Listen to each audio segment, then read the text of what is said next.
तर नीट पेपर फुटी प्रकरणावरती विजय वडेट्टीवारांनी ही ट्विट केलेलं आहे। 20 ते 22 लाख विद्यार्थ्यांची स्वप्न व्हॉट्सअपवर विकली गेल्याचा आरोप वडेट्टीवारांना केलाय।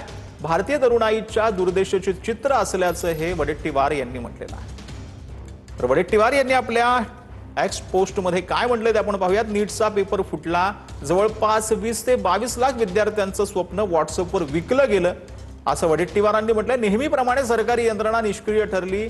10 वर्षांमध्ये 89 पेपर फुटीच्या घटना घडल्यात, 48 वेळा पुनर्परीक्षा झाल्यात असं वडेट्टीवार यांनी म्हटलेलं आहे।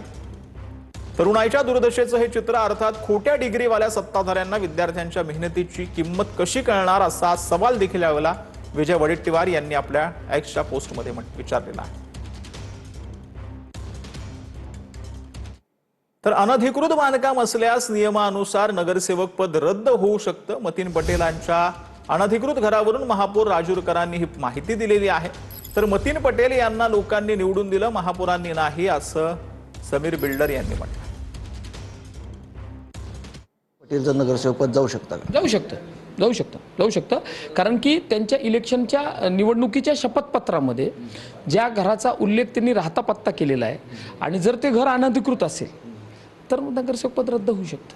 10(1) महाराष्ट्र महानगरपालिका कायद्यामध्ये 10(1) हा एक कलमच त्याच्यासाठी। घर पण आहे, ऑफिस पण आहे त्यांचं। ऑफिस तर पूर्णच अनधिकृत आहे, ते त्याच्यावर तो आपण नोटीस चिटकवलेली आहे। सारा लीगल प्रोसेस है ना, महापौर साहब डिसाइड करेंगे कि उसका घर इलीगल है बोल के, वो डॉक्यूमेंट वेरीफाई होंगे। डॉक्यूमेंट वेरीफाई होने के बाद में कोर्ट का क्या आदेश आएगा, उसके बाद में लीगल है इलीगल है वो जो तो समझ में आएगा। महापौर साहब, आपने मतीन पटेल को चुन के नहीं दिया, ना आपकी बीजेपी ने चुन के दी। तर भाजप शहराध्यक्ष नितीन धांडे लवकर आमदार झाले पाहिजेत असं नवनीत राणांनी म्हटलंय। राणांच्या वक्तव्यानंतर बावनकुळे, अनिल बोंडे, प्रवीण पोटेंमध्ये एकच हास्य पिकलं। तर कुणाला तरी तिकीट मिळेल, कुणीतरी आमदार होईल असं बावनकुळेंनी म्हटलेलं आहे।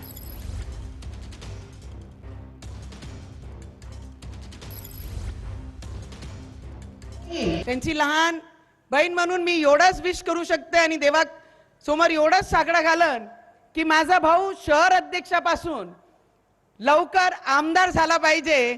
त्याकरिता मी देवाकडे प्रार्थना करीन आणि जेवढेही लोक इथे उपस्थित झाले आहे त्यांनाही मनापासून एवढंच विनंती करीन की सगळे आले आहे तर बुके सोबत प्रेम आणि आशीर्वाद सुद्धा द्या की एक पॉझिटिव्ह व्यक्ती या राजकीय क्षेत्रामध्ये जर आलाय तर त्याला पुढे आणण्याचं काम आपण सगळ्यांनी केलं पाहिजे। त्यांना शुभेच्छा आहेत, त्यांना भावना असतात, त्या भावना त्यांनी सर्वांनीच व्यक्त केल्या। त्यामुळे मीडियाने असं काही छापू नका की आता परवा नरवा विधान परिषदची निवडणूक आहे, त्यामध्ये आता नवनीत राणांनी बॉम्ब फोडला, आता तो बॉम्ब फोडला आणि तो पोटेच्या अंगावर पडला, तर असं काही छापू नका। मीडियावाले काय TV 9 वर चालू, नवनीत राणांनी बॉम्ब फोडला, तो पोटेच्या अंगावर गेला। आता हे साहजिक आहे, पोटे साहेबाचं नाव आहे, त्याच्यामध्ये धांडे साहेबाचं नाव आहे, त्यामुळे कुणाला तरी तिकीट मिळणार आहे, कोणीतरी आमदार होणार आहे।